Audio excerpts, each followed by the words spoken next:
나는 그날 아침부터 뭔가 이상한 기운을 느끼기 시작했다. 분명 새롭게 시작한 신혼집인데 공기는 차갑고 분위기는 어딘가 서늘했다. 겉보기엔 평범한 아파트였지만 문을 여는 순간마다 가슴이 답답해지고 멀리서부터 어딘가 날카로운 기운이 스며드는 듯했다. 새 출발을 준비하며 온 집안을 정성스럽게 청소했고 화사한 커튼과 아기자기한 소품들로 분위기를 꾸며봤지만 무언가 빠져있는 듯한 허전함이 계속됐다. 그때부터였던 것 같다. 문득문득 이유 없는 혼잣말이 나왔다. 내가 뭘 놓친 걸까? 어디서부터 잘못된 걸까? 며칠 후 집에 들른 먼 친척 어른 한 분이 방안을 찬찬히 둘러보시더니 내 뒤에서 조용히 말했다. 이 집 구조가 좀 그러네. 현관문 열자마자 바로 부엌이 보여. 나는 고개를 갸웃했다. 그게 그렇게 큰 문제인가요? 그분은 낮은 목소리로 덧붙였다. 문 열고 들어온 기운이 바로 음식 다루는 곳으로 흘러가면 재물도 명예도 그대로 빠져나간다는 뜻이지. 그 말이 내 마음속 깊이 파고들었다. 애써 무시해보려 했던 이 어색한 집의 분위기가 단순한 느낌이 아니라는 걸 깨달았다. 바로 그날부터였다. 나는 풍수라는 낯선 단어에 귀를 기울이기 시작했다. 현관과 부엌이 마주보는 구조.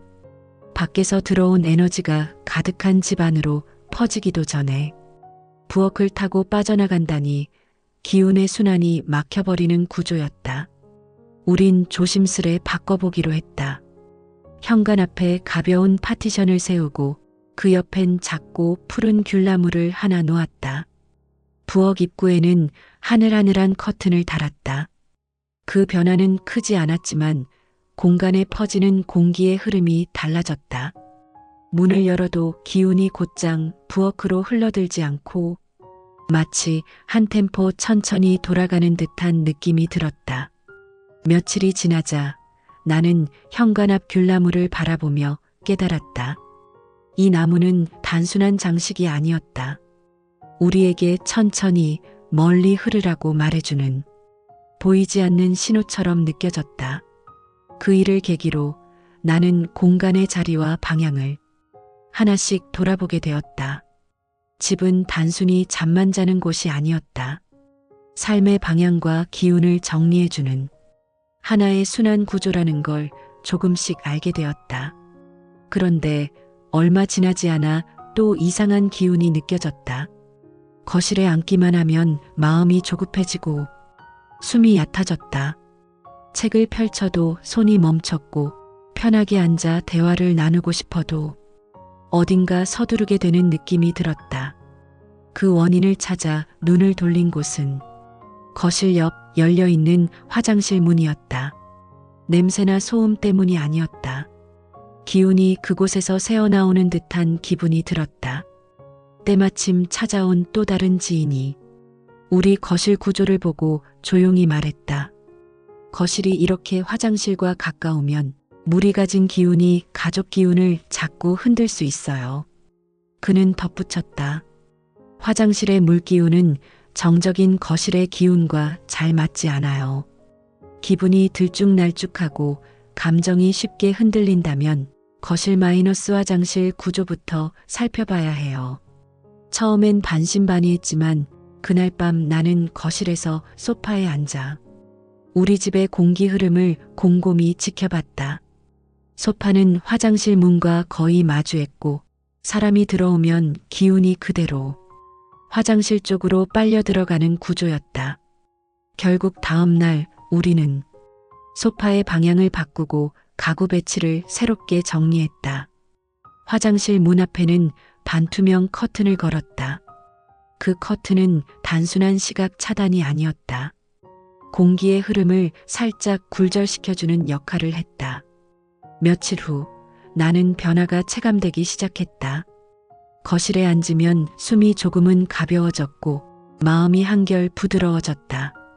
지친 하루 끝 의외로 거실에서 기분이 풀리는 일이 늘어났다. 아내도 웃으며 말했다. 요즘 여기 앉으면 머리가 맑아지고 괜히 짜증도 덜 나는 것 같아. 나 역시 고개를 끄덕이며 거실이 이제야 제자리를 찾은 것 같아. 라고 말했다. 그 경험 이후 나는 집안의 기운 흐름을 하나하나 살펴보기로 결심했다.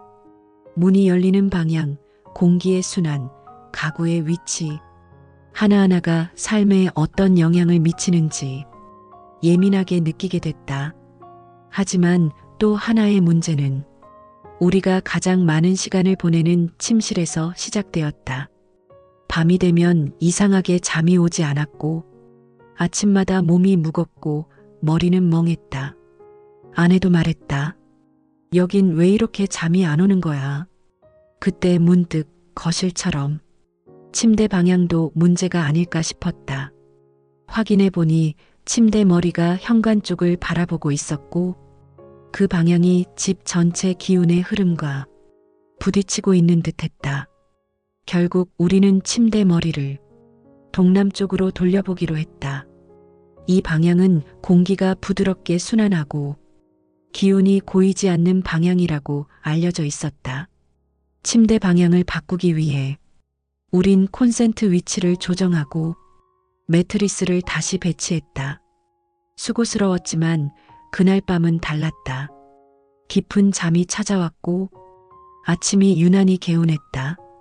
아내는 다음날 말했다. 요즘은 자고 일어나도 몸이 훨씬 가볍고 기분도 한결 편해졌어. 나는 속으로 조용히 웃었다. 역시 방향이 삶을 바꾼다. 그 무렵부터는 우리의 건강에도 작은 변화가 나타났다. 아내는 부엌에 오래 서 있으면 속이 더부룩하다 했고 나는 뒷걸음질 칠 때마다 허리에 묘한 통증이 왔다. 처음엔 노화라 생각했지만 부엌과 화장실이 직선상에 마주보고 있다는 점에 주목했다. 부엌의 불기운과 화장실의 물기운이 서로 충돌한다는 얘기가 떠올랐다. 그래서 우리는 부엌 앞에 반투명 가림막을 설치했고 화장실 문의 방향도 약간 비틀었다. 그날 이후 집안의 공기가 확연히 달라졌다. 아내는 설거지하며 말했다. 이상하게 속이 덜 답답해. 나 역시 허리가 덜 아프고 아침밥이 유난히 맛있게 느껴졌다. 그제서야 나는 확신했다. 부엌도 화장실도 중요한 공간이지만 둘의 만남이 곧 불균형을 만들 수 있다는 것. 작은 구조 변화 하나가 삶의 밸런스를 되찾아 주었다. 마지막으로 손본 곳은 현관과 거실이었다. 우리는 현관을 열면 거실이 일직선으로 펼쳐지는 구조 속에 살고 있었다. 넓어서 좋다고만 생각했지만 밖에서 들어오는 바람이 기운을 휙 지나가게 만들고 있었던 것이다. 그래서 우리는 현관 입구에 작은 장식장을 놓고 그 위에 둥근 거울과 초록 식물을 올려두었다. 은은한 향초도 함께 준비했다.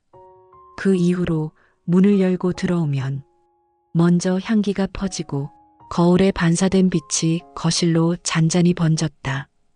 기운의 흐름이 달라졌다는 게 느껴졌다. 우리 집이 처음으로 편안한 숲 같은 공간이 되었다는 느낌이었다. 그때부터 현관문을 닫으며 나누는 잘 다녀오셨습니다라는 인사는 우리 부부에게 작은 의식이 되었다. 이 모든 변화를 지나며 나는 비로소 깨달았다. 공간의 선 하나, 가림 하나, 방향 하나가 사람 마음의 흐름을 전혀 다르게 만든다. 풍수는 더 이상 이론이 아니었다. 현관, 부엌, 거실, 화장실, 침실, 모든 공간이 기운의 파도 속에 연결되어 있었다. 그리고 복이란 건 단순히 좋은 곳에 머무는 것이 아니라 기운이 살아 움직이는 집에서 사람이 그 흐름을 함께 타는 순간부터 시작된다는 것을 우리는 이 집에서 깨달아갔다.